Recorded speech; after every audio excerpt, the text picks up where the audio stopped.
In the annals of history, few names command the same respect and admiration as Alexander the Great. At just 20 years old, he ascended to the throne of Macedonia and immediately set his sights on an audacious goal, conquering the vast Persian Empire. But before he could carve out his empire, Alexander had to face his first major test, a battle that would set the stage for his legendary campaign. Today, we're going to dive into Alexander the Great's first battle against the Persian Empire, exploring the strategies, the stakes, and the reasons behind the Persian defeat. Get ready to step onto the battlefield of one of history's most pivotal moments.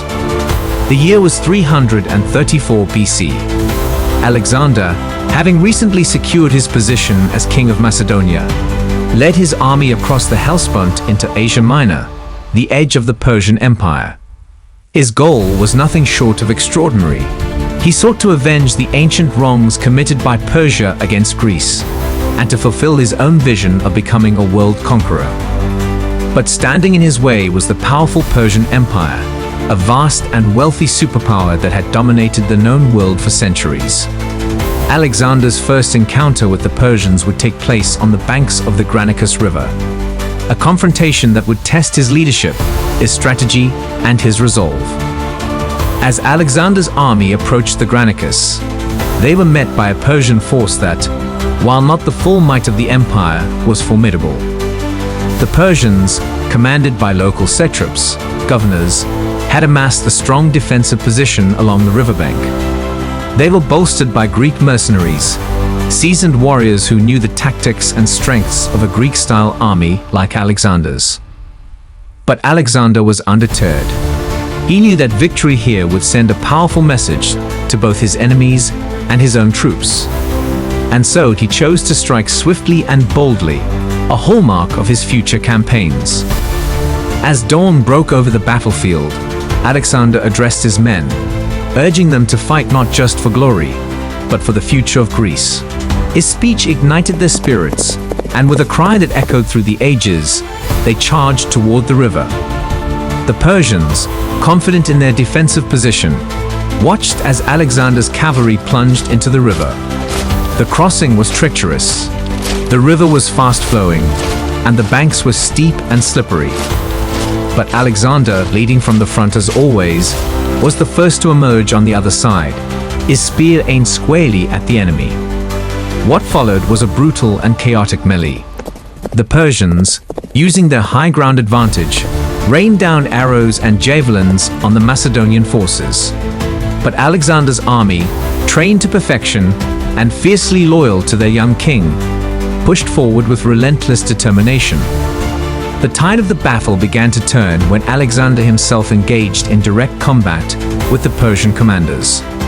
In the thick of the fighting, Alexander spotted Mithridates, the son-in-law of the Persian king Darius Ali, and charged at him with a fury that was unstoppable.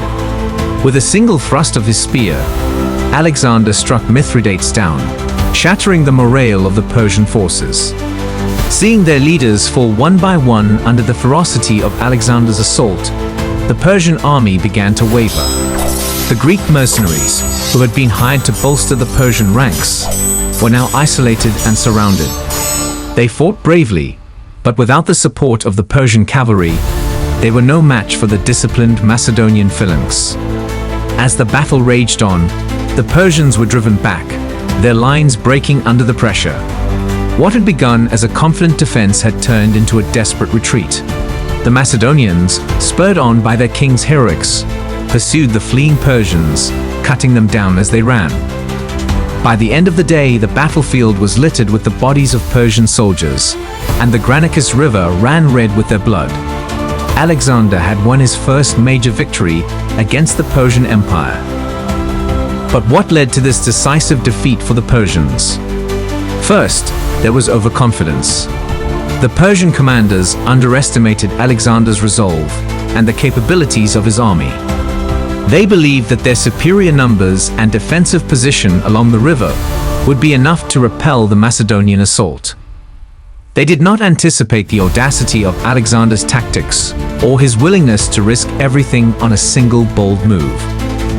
Second, there was a lack of unified command. Unlike Alexander's army, which was a cohesive and disciplined force led by a single brilliant strategist, the Persian forces were fragmented. The satraps each had their own agendas, and there was no central leadership to coordinate their efforts effectively. This disunity was a significant weakness that Alexander exploited to full effect. Third, the terrain played a crucial role. While the Persians believed the river would hinder Alexander's advance, it also restricted their own movements. Once Alexander's forces crossed the river and gained the high ground, the Persians found themselves trapped between the Macedonians and the river, with little room to maneuver or regroup. Lastly, there was Alexander's leadership. He led from the front, inspiring his men with his personal bravery and tactical genius. His ability to adapt to the situation, to seize opportunities in the heat of battle, and to exploit the weaknesses of his enemies was unparalleled. This battle showcased Alexander's natural gift for command, a trait that would define his conquests for years to come. The Battle of the Granicus was more than just a military victory. It was a statement. Alexander had proven that he could challenge the might of the Persian Empire and win. This first victory set the stage for a campaign that would see Alexander push deeper into Persian territory, ultimately leading to the fall of one of the greatest empires the world had ever known. What do you think drove Alexander to such greatness? Was it destiny, ambition, or something more? Let us know your thoughts in the comments below. And don't forget to like, share, and subscribe for more deep dives into the most legendary battles in history. Thanks for watching, and until next time, stay inspired by the legends of the past.